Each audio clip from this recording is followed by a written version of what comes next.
Air ഫ്രയറിൽ ഇങ്ങനത്തെ ഒരു cake possible ആണ്. ഇനി ചിലപ്പോൾ ഇത് ഉണ്ടാക്കാൻ ഞാൻ തന്നെ ബാക്കി ഉണ്ടാവുള്ളൂ ഇക്കാരം.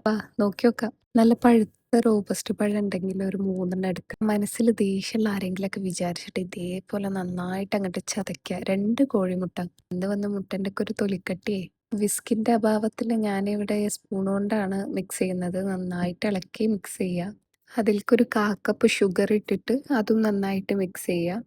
പിന്നെ സ്വല്പം വാനില എസൻസ്. പ്രത്യേക ശ്രദ്ധയ്ക്ക് ബട്ടർ മെൽറ്റ് ചെയ്യാതെ ഒരിക്കലും ഇതിൽ യൂസ് ചെയ്യരുത്. ഞാൻ എന്തൊക്കെ ചെയ്തിട്ടാണ് ഇതൊന്ന് മിക്സ് ആക്കിയെടുത്തതെന്ന് എനിക്ക് മാത്രമേ അറിയുള്ളൂ. പിന്നെ ബീറ്ററിന്റെ സഹായത്തോടെയാണ് ഞാൻ അതൊന്ന് മിക്സ് ആക്കിയത്.